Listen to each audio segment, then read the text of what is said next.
ملتان سے انتہائی افسوسناک خبر سامنے آئی ہے۔ یہ جو سکرین پر آپ تصویر دیکھ رہے ہیں، یہ 12 سالہ مقدس کی تصویر ہے۔ ہم تمام لوگوں کی طرح مقدس بھی رات کو اپنے پیرنٹس کے ساتھ سوتی ہے اور 12:30 بجے کے بعد واش روم اٹھ کے جاتی ہے، اور اس کے بعد مقدس کے ساتھ ایک ایسا گھناؤنا واقعہ پیش آتا ہے۔ وہ سب فاک لوگ کون تھے اور واش روم کے اندر مقدس نے ایسا کیا دیکھ لیا اور کس کا قصور تھا، اور دیوار کے بہر مقدس نے کیا دیکھا کہ اس کے بعد مقدس کو اپنی جان سے ہاتھ دھونا پڑا۔ اس واقعے کی تمام تر تفصیلات میں آپ لوگوں کے ساتھ شیئر کرتا ہوں۔ ہم لوگ یہ کہہ سکتے ہیں کہ شاید مقدس واش روم نہ جاتی تو اس کی عزت بچ جاتی اور اس کے ساتھ یہ گھناؤنا عمل پیش نہ آتا۔ میری مقدس کے والدین سے تفصیلی فون پر بات ہوئی ہے اس کیس کے متعلق۔ وہ خون کے آنسو رو رہے تھے۔ انہوں نے مجھے اس کیس کے ریلیٹڈ ساری تفصیلات بتائی ہیں جو میں آپ لوگوں کے ساتھ شیئر کر رہا ہوں۔ ان ملتان کے ایک دیہاتی علاقے کا یہ واقعہ ہے جو کہ بستی ملوک میں ہے، اور بستی ملوک کے گھر کے سربراہ کا نام ہے احمد عمران، اور احمد عمران کی ایک بیوی ہے جس کا نام آمنہ، اور ان کی 12 سالہ بیٹی ہے جس کا نام مقدس ہے۔ مقدس ایک 7ویں کلاس کی طالب علم ہے۔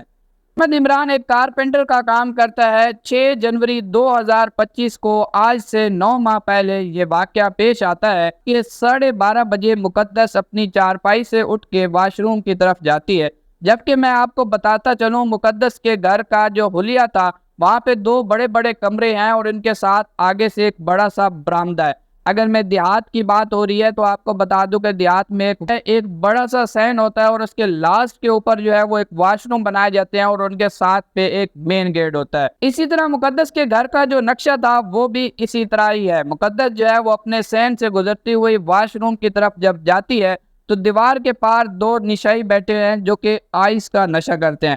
ایک کا نام جو ہے وہ ارسلان اور دوسرے کا نام لمبو ہے۔ اس کے بعد جو ہے وہ کنڈی لگاتی ہے، اور آپ دیکھیں کہ رات کے 12 بجے کا ٹائم ہو تو سارے لوگ خاموشی کے ساتھ سو جاتے ہیں۔ عام طور پر اگر میں دیہات کی بات کروں تو 9 بجتے ہی یعنی کہ ہم عشاء کی نماز پڑھتے ہیں تو سارے دیہات کے اندر تمام کے تمام لوگ سو جاتے ہیں۔ اس کے بعد گلیاں سنسان ہو جاتی ہیں، اور اگر اب آپ گلیوں میں باہر نکلے تو آپ کو ڈر محسوس ہوگا، ایک خوف محسوس ہوگا، کیونکہ ہر طرف اندھیرا ہی اندھیرا ہوتا ہے۔ اسی طرح یہ دیوار کے دوسری طرف بیٹھ کے نشہ کر رہے تھے۔ مقدس جب واش روم میں جاتی ہے تو کنڈی لگاتی ہے اور کنڈی کی آواز باہر تک سنائی دیتی ہے۔ آپ کو پتہ ہے جو کہ نشہ کرنے والے آدمی ہوں تو ان کا ذہن ہمیشہ نیگیٹو چلتا ہے، اور اس میں ارسلان کا ذہن بھی نیگیٹو کام کرتا ہے، اور وہ فوری دیوار پلانگ کر واش روم کے دروازے کے ساتھ کھڑا ہو جاتا ہے، اور اس کا جو دوسرا دوست ہوتا ہے وہ بھی مین گیٹ کے پاس آ کے کھڑا ہو جاتا ہے کہ اگر وہ بھاگ کر مین گیٹ کی طرف آئے گی تو میں اسے دبوچ لوں گا۔ ارسلان کو اس بات کا یقین تھا کہ واش روم کے اندر کوئی لڑکی ہے یا عورت ہے، کیونکہ آپ کو پتہ ہے کہ رات کے اندھیرے کے اندر قدموں کی آہٹ بھی سنائی دیتی ہے۔ اسی طرح یہ بیٹھ کر باہر دیوار کے ساتھ قدموں کی آہٹ بھی سن رہے تھے۔ جیسے ہی مقدس واش روم سے باہر نکلتی ہے تو ارسلان اسے پکڑ لیتا ہے اور اپنا ہاتھ اس کے منہ پہ رکھ دیتا ہے تاکہ یہ آواز نہ نکال سکے، چیخ اور چلا نہ سکے۔ بعد ارسلان اسے گھسیٹتے ہوئے مین گیٹ کی طرف لے جاتا ہے۔ آگے اس کا دوست پہلے سے تیار کھڑا تھا اور وہ مین گیٹ کی کنڈی کھولتا ہے اور اسے باہر لے جاتا ہے۔ دونوں اب اسے گھسیٹتے ہوئے گلی میں لے جاتی ہیں۔ ساتھ گلی میں ایک چوتھا گھر ہوتا ہے جو کہ زیر کنسٹرکشن چل رہا ہوتا ہے۔ اس مکان کی تعمیرات ہو رہی ہوتی ہے۔ آپ کو پتہ ہے دیہات کے اندر یا کہیں پہ بھی جو مکان نئے بن رہے ہوتے ہیں وہاں پہ کوئی نہیں رہتا، کوئی بھی بندہ رہائش پذیر نہیں ہوتا۔ اس گھر کی بھی یہی صورتحال تھی، تو اسی مکان کے اندر یہ مقدس کو لے جاتے ہیں، اور وہاں پر سب سے پہلے ارسلان جو ہے وہ مقدس کے ساتھ زیادتی کرتا ہے اور اپنی ہوس کو بجھاتا ہے، اور اس کے بعد اس کا دوست بھی یہی کام کرتا ہے۔ پھر مقدس کو دونوں جو ہے وہ ایک کونے میں بٹھا کر اس کے سامنے آئس کا نشہ کرنے لگ جاتے ہیں۔ دیر گزرنے کے بعد تقریباً 1.5 سے 2 گھنٹے اس ٹائم تک گزر چکے ہوتے ہیں۔ مقدس کی والدہ کو پیاس لگتی ہے اور وہ اٹھ کے کچن میں جاتی ہے، پانی پیتی ہے۔ جب واپس آتی ہے تو دیکھتی ہے مقدس اپنی چارپائی پہ نہیں سوئی ہے۔ اس کے بعد وہ برآمدے میں دیکھتی ہے، وہاں پہ بھی مقدس نہیں ہے۔ اس کے بعد وہ ساتھ والے کمرے میں دیکھتی ہے کہ شاید وہاں پہ موجود نہ ہو، وہاں پہ بھی مقدس موجود نہیں ہوتی۔ اس کے بعد مقدس کی والدہ سوچتی ہے کہ شاید مقدس جو ہے وہ واش روم میں موجود ہو، تو وہ واش روم میں جب جا کے دیکھتی ہے تو مقدس وہاں پہ بھی موجود نہیں ہوتی۔ اب اس کا خوف جو ہے وہ بڑھ جاتا ہے اور وہ اپنے خاوند کو آ کے کہتی ہے، جس کا نام احمد عمران ہے، عمران جو ہے وہ مقدس گھر میں نہیں ہے۔ احمد کہتا ہے کہ بھائی کہاں گئی ہوگی؟ मुकद्दस इधर ही होगी। उसके बाद दोनों मियाँ बीवी मुकद्दस को ढूंढने लग जाते हैं। जब सारा घर छान लेते हैं तो उसके बाद गली में आ जाते हैं। गली के साथ एक बिल्कुल कोने पे एक और घर होता है जो कि इनके हमसायों का घर होता है। उनका दरवाज़ा नॉक करते हैं और उनसे पूछते हैं कि मुकद्दस तो आपके घर में नहीं आई, शायद नींद में उठ के आ गई हूँ आपके घर। इसमें हमसाए सोचते हैं कि ये रात के टाइम में अपनी बेटी को क्यों ढूंढ रहे हैं, लेकिन फिर भी वो इन्हें जवाब दे देते हैं कि मुकद्दस हमारे घर नहीं आई। मुकद्दस का वालिद बताता है कि मैं ढूंढते ढूंढते मुकद्दस को इस ज़ेर तामीर घर में पहुंच जाता हूं, जहां पे मुकद्दस जो है वो एक कोने में बैठी होती है और इससे आगे जो है वो अरसलान और इसका दोस्त लंबू बैठकर जो है वो नशा कर रहे हैं। आइस का नशा करते थे ये दोनों। इसके बाद जो है जैसे ही वो मुझे देखते हैं तो वहां से भाग जाते हैं।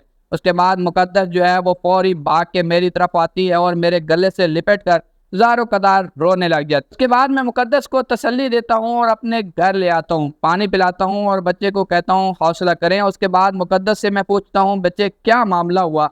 उसके बाद मुकद्दस ने A to Z जो भी मामला उसके साथ हुआ था, जो मैं आपको पहले तफसीलन बता चुका हूँ कि दोनों दोस्तों ने मिलकर जो है वो उससे ज्यादती की बच्ची के साथ, उसने सारी बात अपने वालिदैन को बता दी। इमरान मुकद्दस को कहता है बेटा जो होना था वो तो हो गया, जिसने तुम्हारे साथ ज्यादती करनी थी उसने कर ली, जो क़यामत तुम्हारे ऊपर टूटनी थी वो टूट गई। अब तुमने आगे जिंदगी जीनी है। अगर इस तरह की बात घर से बाहर निकले तो कोई लड़का तुमसे शादी नहीं करेगा। तुमने स्कूल भी जाना है, तुमने पढ़ना भी है, तुम्हारी जिंदगी तो वो खराब कर गए। इमरान ये कहता है कि बेटा अगर ये बात हम घर से बाहर निकालते हैं तो इसमें तुम्हारी बदनामी होगी और कोई भी लड़का बाद में तुम्हारे से शादी नहीं करेगा। ये है कि ये घर की बात घर में दफन कर दें और इससे आगे ना निकाले। इसी बात पे मुकद्दस तो खामोश हो जाती है और मुकद्दस की वालदा भी खामोश हो जाती है।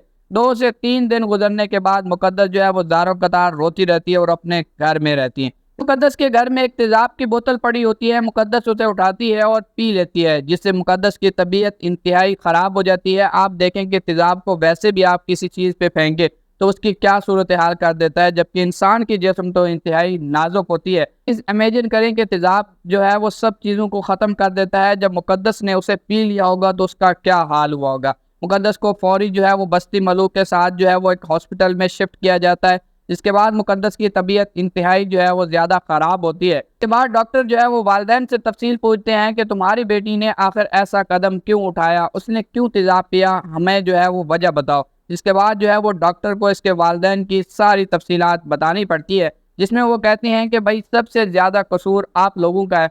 अब जो है वो डॉक्टर फौरी तौर पे 15 पे कॉल करते हैं और इसके बाद इस वाक़े को पुलिस रिपोर्ट करती है, जिसके मुद्दई इसके वालिद अहमद इमरान खुद बनते हैं, जो कि एक कारपेंटर का काम करते थे।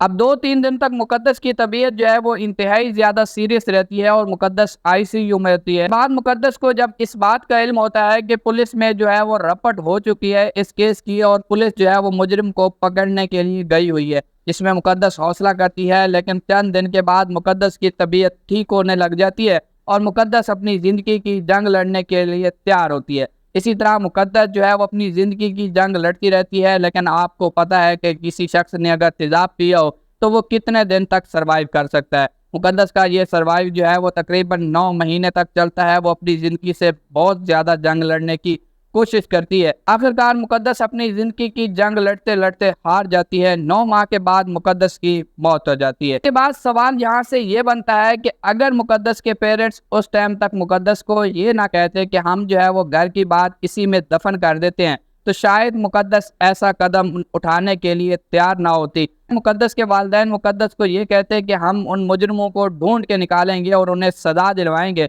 हम तुम्हारे साथ हैं बेटी, घबराओ नहीं। मुकद्दस जो है वो ऐसा कदम कभी ना उठाती। मुकद्दस ने ऐसा कदम सिर्फ और सिर्फ अपने वालिदैन की वजह से उठाया, क्योंकि मुकद्दस अकेली हो चुकी थी और वो अकेली ये जंग नहीं लड़ सकती थी। आप लोग इस वाक़े के बारे में क्या राय रखते हैं? अपनी कीमती राय का कमेंट सेक्शन में ज़रूर इजहार कीजिएगा। नेक्स्ट वीडियो में, तब तक के लिए अल्लाह हाफ़िज़।